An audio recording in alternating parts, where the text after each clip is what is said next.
James loved nothing more than a chance to be portrayed as the hero, as the person that survived, as the protagonist. He really knew how to make political capital of this sort of thing. He did it with the gunpowder plot. All of a sudden, he is presented as narrow escape. Thank God, look, I've survived. I'm a hero. He did it with the Gowrie conspiracy in Scotland.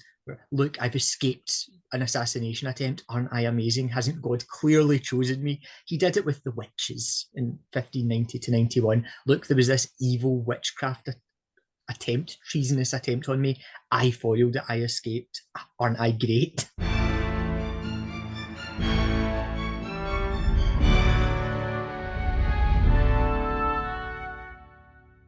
Hello and welcome to the pod. This week's guest is Steven Veerapen, who is the author of a new book on James I, who was the first of the Stuart dynasty to rule England, but of course was also King of Scotland. There's a new drama that has made waves about him, Mary and George, but in this chat we get to the bottom of who he was and his rule, both of Scotland and England. The man that emerges is complex and intelligent, so I do hope you enjoy our discussion. Coming up on the pod, Artemis Cooper joins me to talk Patrick Leigh Fermor, the man who fought the Germans behind enemy lines in Crete and was one of the great travel writers. I've got an episode on Checkpoint Charlie and then Britain's relationship with Iran, so please do subscribe, share and like if you can. Links to all we discuss are in the show notes, but until then I'm going to hand you over to me, Stephen and James I.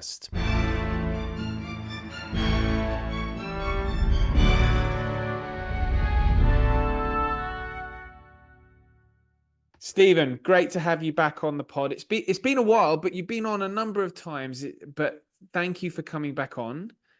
Thank you for having me. Always a pleasure. And then last time you were on, we did depictions of Elizabeth I. Yes, we did. On screen. Yes, so I'll link that into the show notes for listeners if they haven't got to that. But today we're discussing the subject of your first non-fiction book. No, that's not true. It's not. It was my first with Berlin. It was the first Yes. non-fiction with Berlin. I just realised. Yes, you wrote Elizabeth and Leicester as well. Elizabeth and Essex. Yes. Oh God. I wish I'd written Elizabeth and Leicester. That was a longer relationship. Yeah. So this is James I, or I should say James VI as well. Yes, it's a mouthful, isn't it? James VI and first. Yes.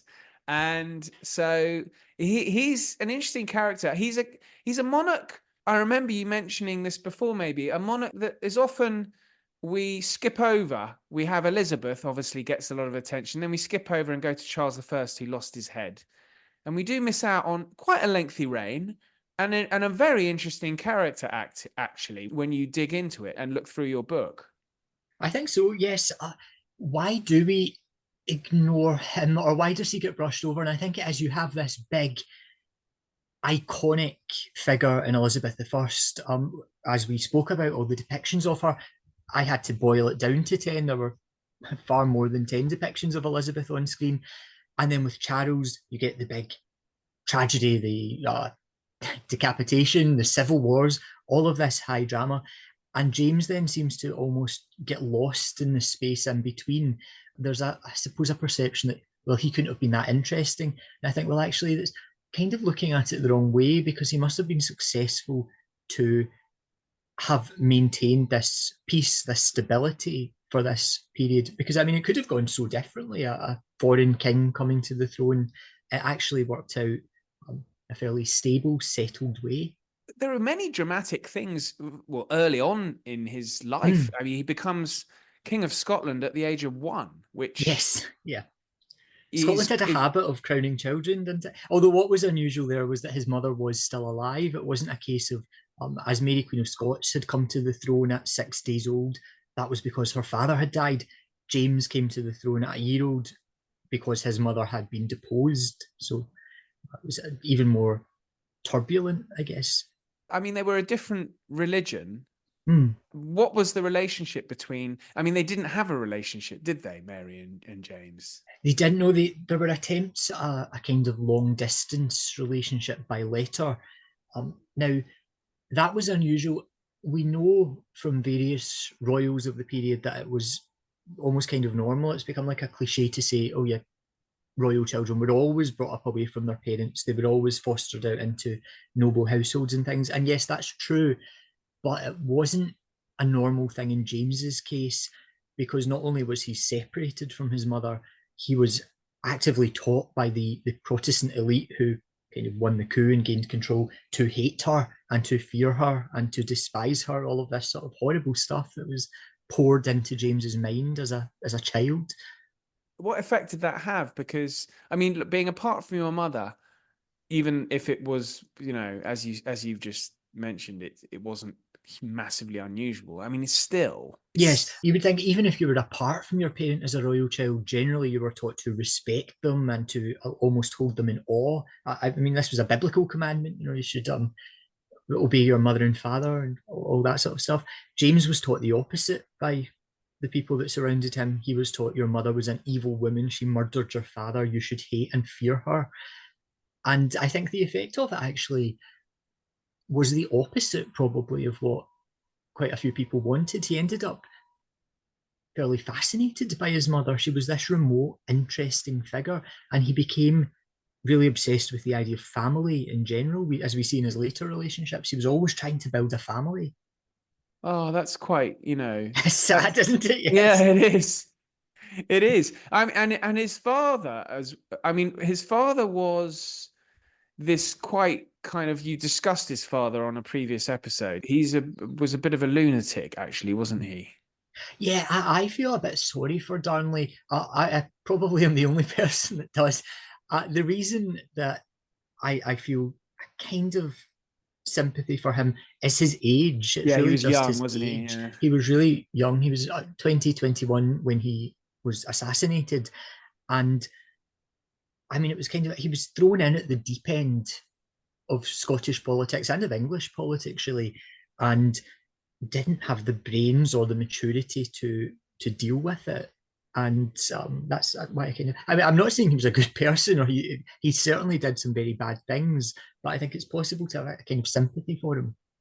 And so James's claim to the throne, though, his succeeding Elizabeth, who of course had no children, and therefore is, I think, a cousin once removed from. Yes. So Henry VIII's sister Margaret had married James IV of Scotland, and the Stuart line then obviously passed with a bit of Tudor blood from Margaret downwards. But Henry VIII was an irritant to me, just to me personally, to me particularly, You've because described him as a his psychopath, I think, before. yes, I will stick to that. I'll stand by that. I'm But up for that. Yeah. why he's irritating is when it comes to the succession, he meddled with it in various ways with parliamentary acts. He excluded the Stuarts when he left his succession acts. So it doesn't become a kind of easy thing to follow. It becomes a complicated thing to follow, and it must have really irritated first Mary Queen of Scots and then James, because hierarchically there should have been no question mark over their claim to the English throne, but because of what Henry had done in his lifetime of not barring them in terms of putting that explicitly, but excluding them, not including them in a line of succession, and providing an alternative non-lineal line of descent, it passed over the Stuarts and went to the heirs of his other sister, Mary. So it was needlessly complicated. It raised a lot of questions. It raised a lot of legal issues as well in Mary's reign, Mary Queen of Scots' reign, and obviously in Elizabeth's reign as well. Can these Scottish people actually inherit the throne of England? It's not clear. Is the throne of England like a piece of English property which can't be inherited by aliens? It's not clear. So it made a lot of lawyers rich, I suppose, Yes, as that's legal questions often do. yes, that's something that has always been the case and always will be the case, I suppose. But what was the view of Scotland down in England around about the time of Elizabeth, when because she never goes for James becoming her successor, does she? She never said yes. She never Yes. said anything that could be taken as sort of concrete endorsement of any particular claim. She liked to And play there were off. two sovereign states as well. Should just Yes, for yeah, those who are probably not maybe not familiar, but it wasn't as if they were any kind of union. They were separate countries. yeah, independent monarchies, so two independent nations. And the view of it's really interesting actually. If you look at the 1590s, if you look at the dramas and things that were being written, it seems that for a long time no one thought about Scotland. I think in England, or particularly in the southeast in London, I don't think there was a huge interest in England. When it became a possibility that we're going to get a Scottish king coming down, you start to see this spike in interest, spike in dramas being written by playwrights and things representing Scotland as if they're trying to get a feel for what might happen, what this might be like. So, what are the circumstances? You've just said that Elizabeth never categorically stated that James would be her successor. This But drove him nuts. He could not shut up about the succession. He could not stop bombarding her with letters, bombarding her with demands that she recognise him, even when it was counterproductive to do so, because it just pissed her off, really. She kept getting asked about it.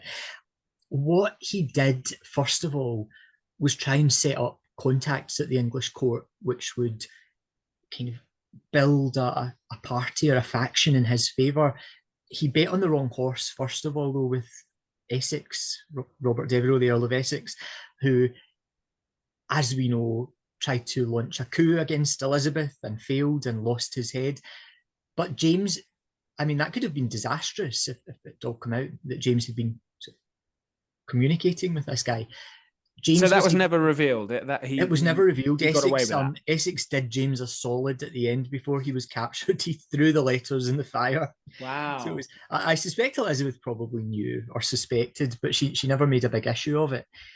What he did then was much more intelligent. I think he got in good with Elizabeth's chief secretary, Robert Cecil. He was really the kind of chief bureaucrat. He, if anyone, would be able to manage the succession in James's favour. So he and James really became intimates, I suppose, from a distance, remote intimates. And Cecil assured him when she dies. I mean, remember, this could have happened any day in the late 1590s and early 1600s. She could have died at any moment. Cecil was doing the groundwork to prepare for James's succession. But if Elizabeth, as you say, she was a very smart woman. She knew the succession was up for grabs. What was her solution? God would sort it out, I think, was Elizabeth's solution. I suspect she knew Cecil was working with James, and there are various stories of Cecil attending on her and a man turning up, a postman, an early modern postman, someone turning up with letters from James, and Cecil suddenly panicking because she reaches for them and he has to take them, get them off her before she can see them. And she knew, I think, she knew what he was up to, but she turned a blind eye to it and she would give no sort of firm pronouncement. So I think genuinely Elizabeth's view was it's for God to sort out the succession. I think that's how she viewed it. Fair enough. And I know that sounds kind of glib to say, but religion was important to these people. Faith was. If she believed, then I don't just mean she, in a flippant way, she thought God would sort it out. I mean, she really thought, God exists. God will sort this out. Yes, that's important to say, actually. And James, presumably, though, a natural question might be, why would he want the throne of England? But really, he viewed it was his, the crown. Yes, I think there are two things there. One of them is if you were an early modern monarch, it was almost a kind of affront to your honour if you did not seek your rights, if you were not publicly recognised. So when he married Anne of Denmark, they were both united in this. It's for the Stuart family honour. We are owed this. And that was not unusual. The other reason is James had a really rosy view of England. He almost seemed to ignore the troubles that the various Tudor monarchs had faced. And he had this perception of England that it was rich. So he thought, I'll be rich when I get it. It turned out that was wrong because it was a lot of debt that he was going to make worse. He also really liked the idea of the English church, of which the English monarch was head. He struggled long and hard in Scotland to be recognised as head of the Scottish Kirk. The Presbyterians were obviously much more in favour of rule by presbyteries. They wanted kirk elders and things to manage the church.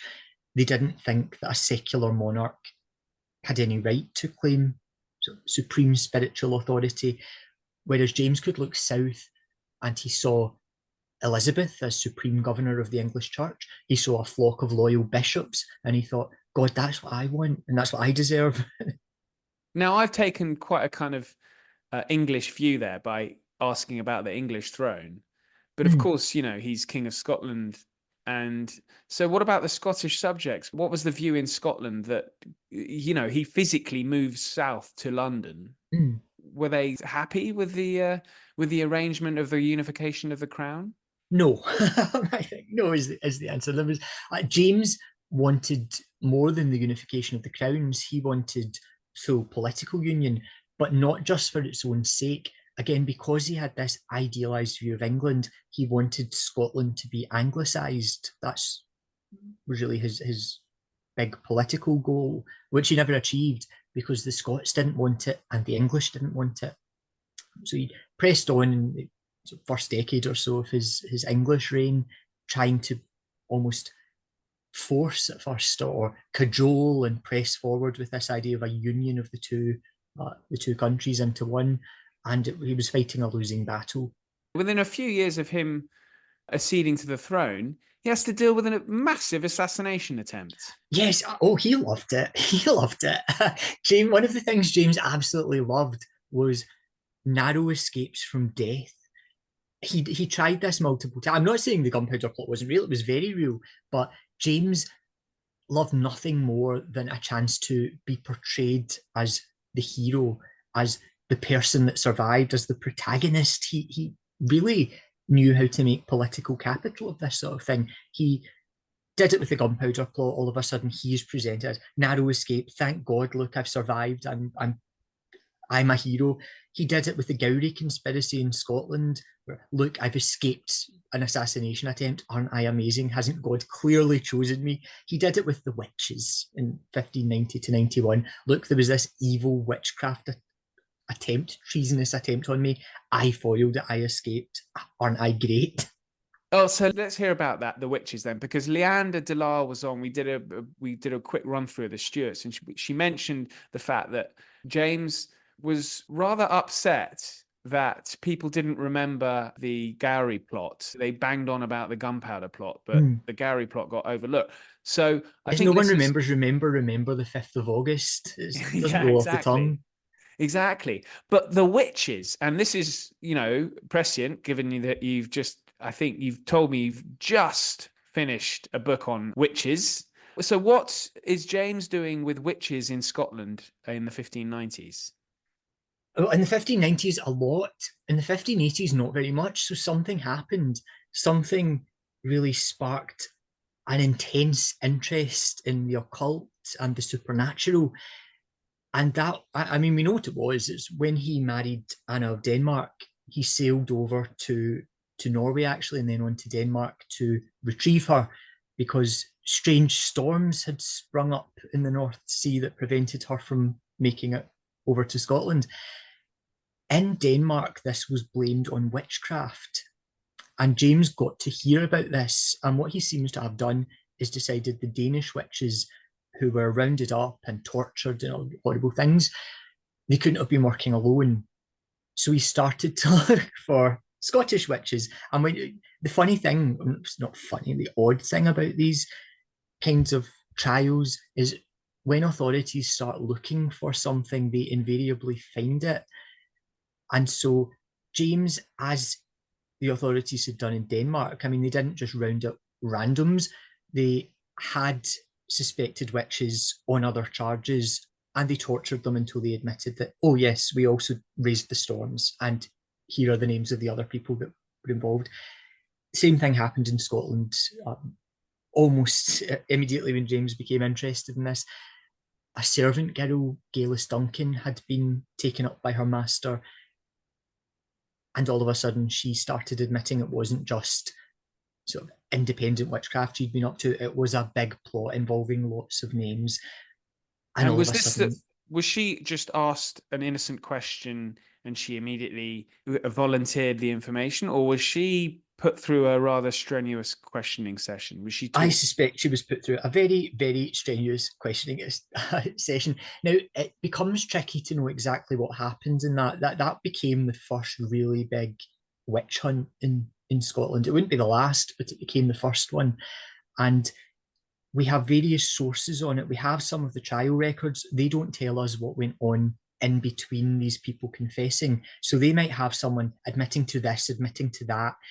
But what went on before those words came out of their mouth, and we can suspect. The other source is the News from Scotland, which was a pamphlet that was sent south, published in London, and it gave a kind of providential view of things. This was James's view of things.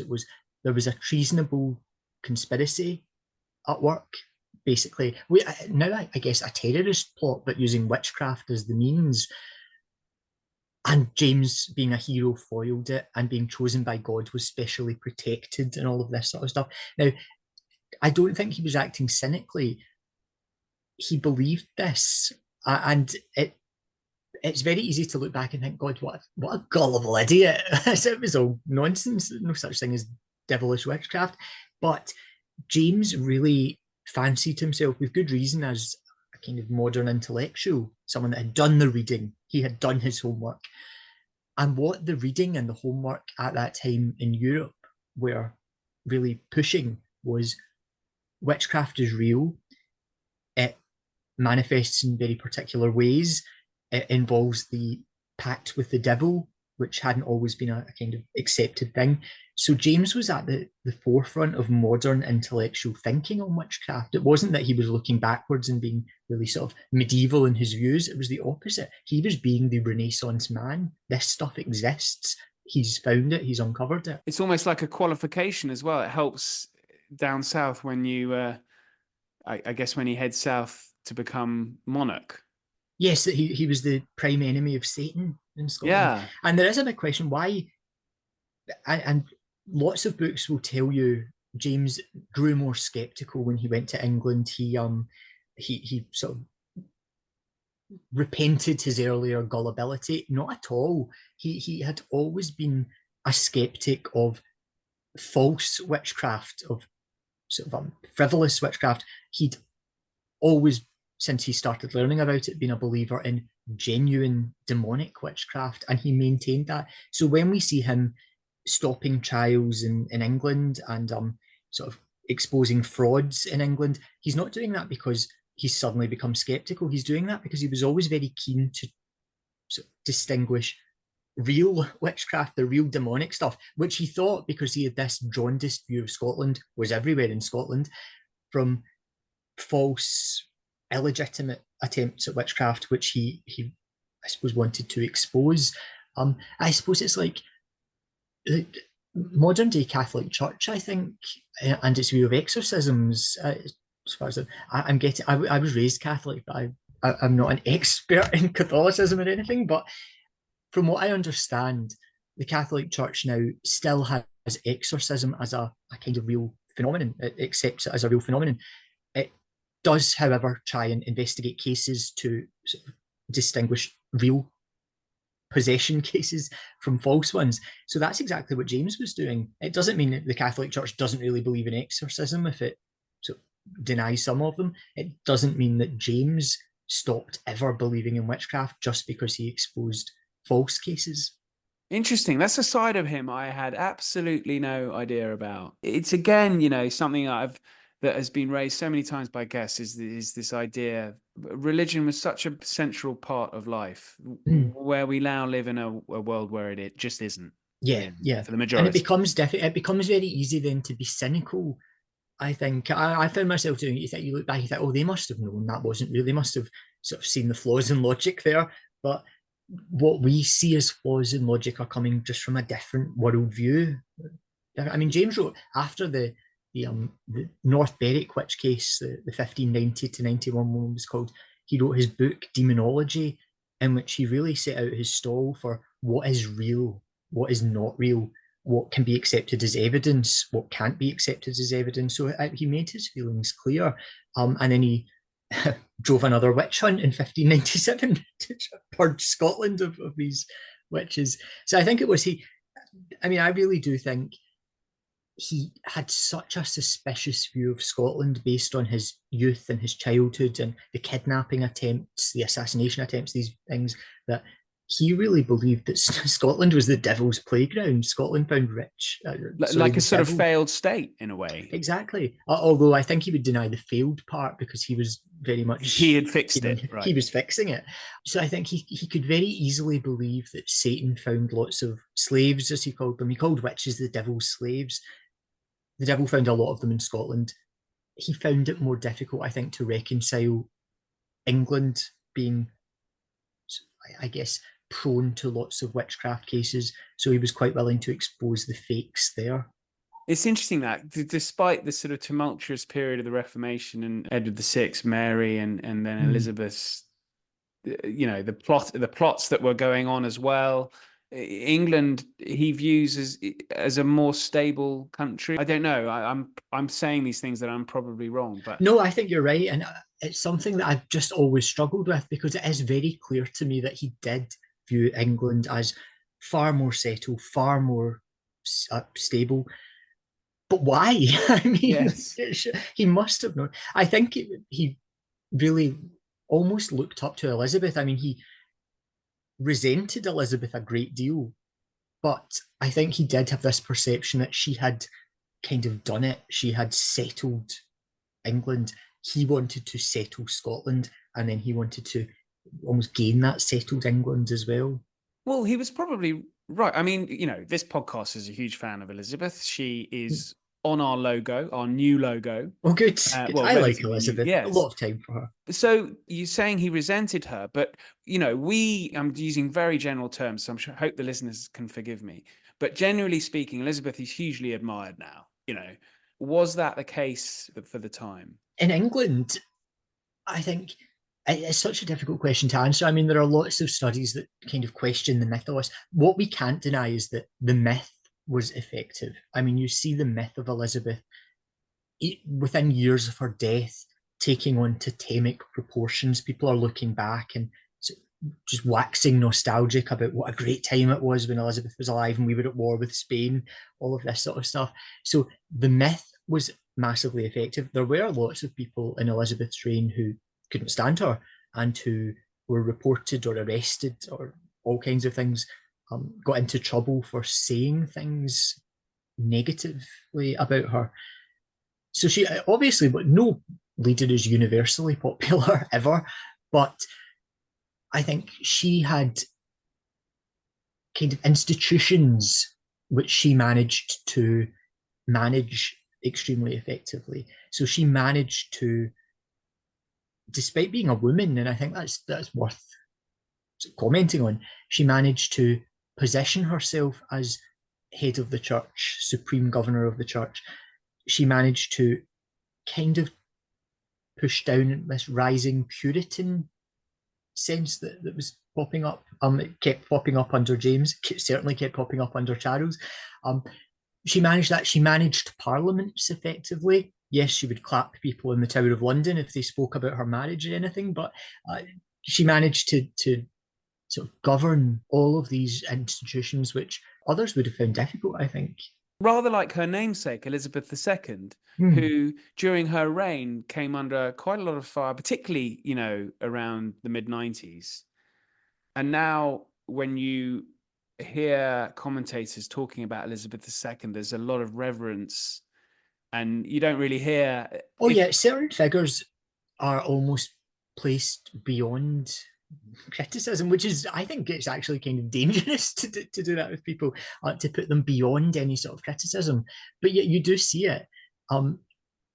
The Tudors tried to legally enforce it. They tried to put themselves beyond criticism by passing laws, felony statutes and things that would get your hands chopped off if you did criticize them. And what's interesting is that people still did it. We know that there are reports of people who spread rumours about Elizabeth having illegitimate children who called Elizabeth all kinds of unpleasant names and things. So people were criticising. But again, James, I think, he wouldn't have known that necessarily. He wouldn't have sort of known that someone in, I don't know, in Leicester was arrested for spreading slanderous words about the Queen. He would have viewed things as almost an institutional sort of structure. She has that under her. I don't have that under me. So she has the English church under her. I don't have the English church under me. She can arrest people who would preach against her. I have to just stand here and listen to them badmouth me from the pulpit. So I think he just really admired England's, I don't even know if we can call it stability. It did achieve stability, but England's kind of legal system, its internal structure and everything like that. Whereas he thought Scotland was riddled with rebellious people and troublesome people. He can be forgiven for this because there were a lot of people trying to kill him or trying to start uprisings against him and things like that. Well, yeah, indeed, as you know, with the Gowrie plot. So, Yeah, was the transition smooth when he acceded to the throne? I mean, we know about the Gunpowder Plot, but that's 2 years later. yeah, yeah. Incredibly smooth. I mean, there were a couple of very minor, still kind of baffling like mini plots, the main plot and the by plot, which Walter Raleigh got sort of caught up in and punished for. But he rode into England really, and then Anna and the children rode in behind him later on to this wave of acclamation. It was probably bigger than anything Elizabeth had ever seen in terms of just public celebration. Because obviously coming down from Scotland, they passed through places that Elizabeth had never been, that Elizabeth had never seen. So he passed through York, for example. James, I think, at first really revelled in this. This is what he had imagined, just this absolute deference. The one thing James wanted, and he never really got it in Scotland, was deference. He wanted people to bow and scrape and to acknowledge him as God's anointed, because he had this, not just a view of himself, but a view of monarchy as something that was appointed by God. Now, that I think they all did, monarchs at that time, but in Scotland it was not, to James's view, treated, I suppose, as respectfully as he would have liked. He was treated like a man in Scotland. He wanted to be treated like a god. Okay, so there's nothing less godlike than a massive assassination attempt. But he made it work. Again, he made it work. He shaped the narrative around that. It's, look, but God protected me. It was almost written up as being a last-minute reprieve. God had intervened directly and saved him. But he didn't then go DEFCON 1 on all Catholics in England, though, did he? No. And that, I think, is, again... It's to his credit. Yeah, it's to his credit, and I think explicable in terms of what his goals were. When he was King of England, even in those early years, he wanted unification of Scotland and England. And I think starting any kind of big religious war would have just squashed that immediately. He also wanted the various European Protestant sects to kind of unite together, to come together, to hold conferences, to reach some sort of peaceful accord as a prelude to making an accord with the Roman Catholic Church. So he had this really admirable goal, I think, of pan-European religious peace. And I think taking revenge on all Catholics for the action of a minority of extremists would have really just ruined his bigger plans. Yeah, he would have seen the wars of religion in France, particularly, wouldn't he? Yeah. So he would have been delighted with the Act of Union in 1707. It had, obviously, he was dead, long dead, Yes. but that would have pleased him. It would, to an extent, but I think from James's perspective, maybe not as much as people think. So again, the history books often say the union James thought was achieved hundreds so years after his death. Not quite, because James wanted more. James wanted the English common law to be, he said that was the most perfect type of law. He wanted that to sweep north. He wanted Scotland's church, the Kirk, to almost be kind of swept up with the English church. Sorry to interrupt you. You'd have the English legal system in Scotland. So for listeners who aren't familiar, there's a different legal system up in Scotland. And then you would have the Church of England would become what? The Church of The Britain. Church of Scotland instead of the Church of Scotland being what it is. So yes, the 1707 Act of Union had certain matters that weren't integrated. So Scotland kept Scots law, Scotland kept the Scottish Kirk, its own religious system, and all of that sort of stuff. I think it's why I'm sure when, well, it was Elizabeth II, but in Charles now, when they go to, or come to, I should say, to Scotland, and they go to church, they go as members, not as the head. Whereas in England, when they go to church, they are the head. That's strange, isn't it? But that's one of the things that just didn't change with that union. Scotland kept some things independent, which James wouldn't have wanted, and those were the things that James wanted, really, to be anglicised, religion particularly. That's so interesting. So how is James viewed? Okay, so those who take an interest in history, and they may well do even more after the TV show Mary and George that's on at the moment, and we'll talk about that. But how is James viewed today? Because that, in Scotland, SNPs in government desiring of abandoning the Act of Union. How is James viewed? Just amongst the general public, I don't think James is viewed much at all, which is a shame because he's an interesting figure, an interesting character as well. But I think I'm right in saying that schools, which obviously teach history, have him as an option, I think, as a topic almost, in the way that English schools, I guess, might have the tutors, but they don't all use that option. So a lot of kids will come away from school never having necessarily heard of King James. So most people probably, if they know him at all, they know him for witches, relationship with witches, or antagonism towards witches, or they possibly know him for, I can't even say union because obviously that came later, maybe the Union of the Crowns, but generally in terms of personality, actions, people will know Mary Queen of Scots. In Scotland, everyone, I think, vaguely knows who Mary Queen of Scots was. James, not so much. And I think that's probably the same in England. I don't know. He's not seen on screen up until this new show. He's not particularly well known amongst just people that like historical dramas. Yeah, well, okay, let's talk about his depiction on screen at the moment. He's a really good actor, Tony Curran, actually, who I know from the 90s from the TV show This Life. I don't know it. Really? Oh God, it was massive in the 90s. Anyway, Tony Curran. I was a babe in arms, Ollie. Yeah, I'm showing my age. So he plays he's not the young. I mean, what? James was 35 when he became King of England. It was 36 and then 36. Turned 37 in the June. So Mary and George, this is really about the Duke of Buckingham's relationship with James. So this is James's sex life is shown in graphic detail. Is it? 4 episodes, right. Yes. Okay, so James, it's fair to, he had many children, but he also had, I mean, the Duke of Buckingham is probably the most famous lover that he had, male lover he had, isn't he? Yes, we never really mentioned it at all. We mentioned Anna.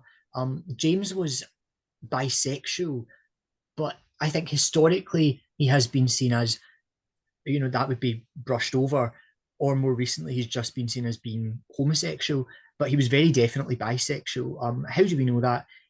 Well, when he was married to Anna in Scotland, there were lots of children. I mean, children year on year, but there were no reports of male lovers. He had them before her.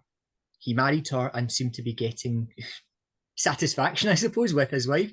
And then when he came to England, that's when you start to see the rise of male lovers. Now, one of the things the show does, I'm sure some people will have seen it, that I think is a bit of a problem, and it's enjoyable. I'm enjoying watching it, but it kind of makes him out to have no other interest in life than sex. There's just so much. Reading a book does not make for good TV. Yeah. It can also suggest that at his core, it was I mean, really just orgies happening, just naked people hanging around having sex with each other everywhere, in corridors, base everywhere.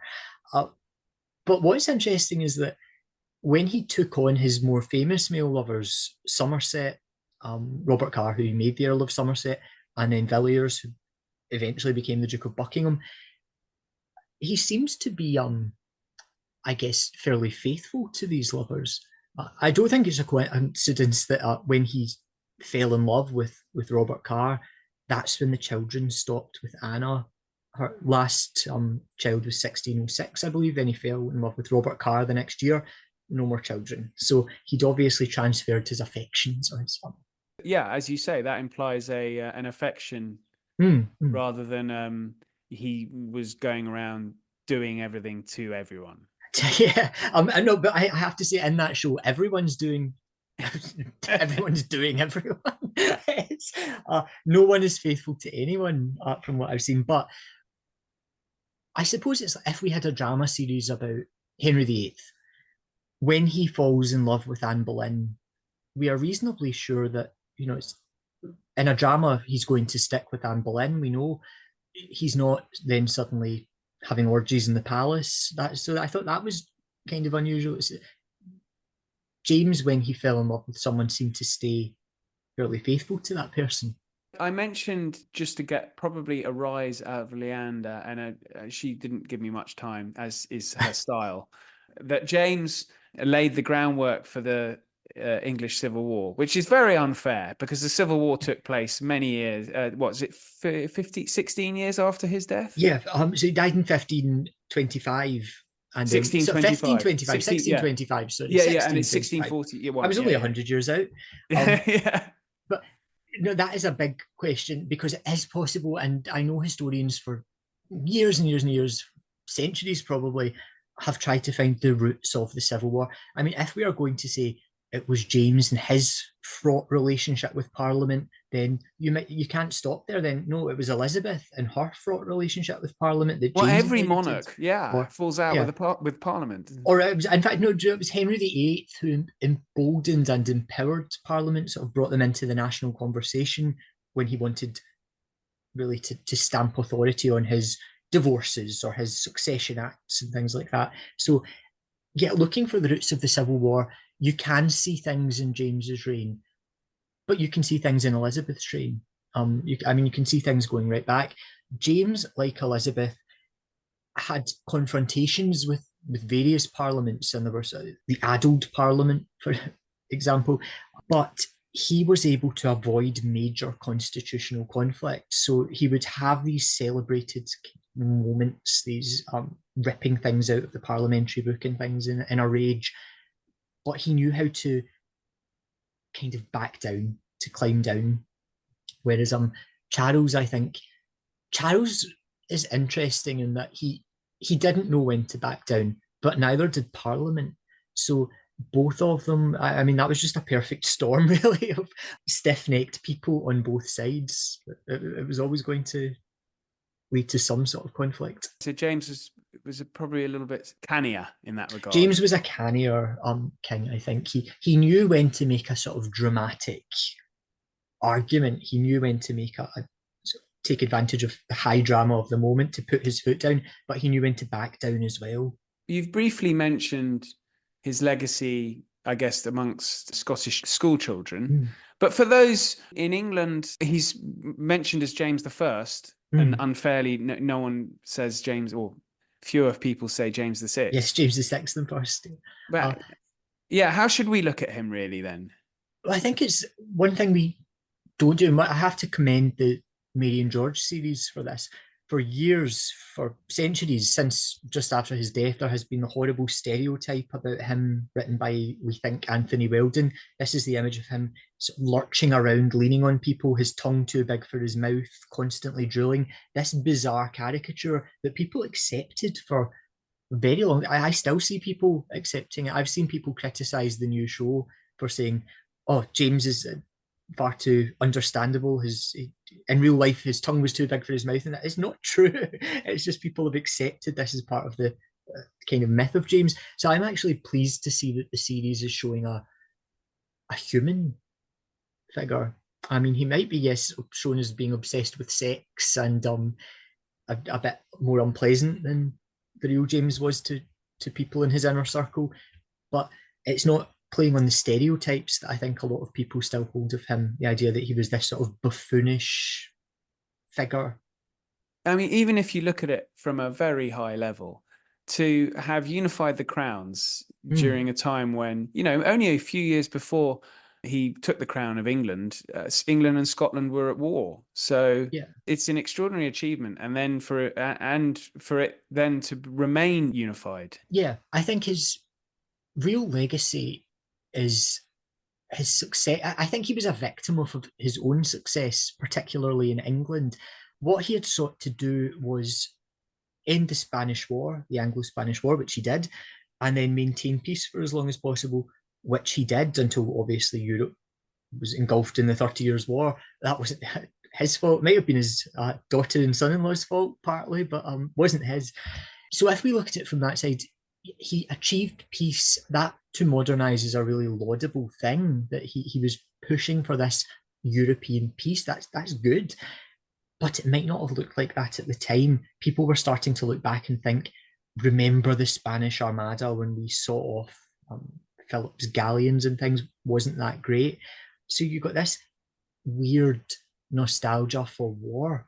And that's when you start to see Parliament really clamouring for, we want to be militant Protestants. We want to be sending English soldiers over to sort of fight for Protestantism. So James's peace, attractive to us, didn't necessarily look attractive to everyone at the time.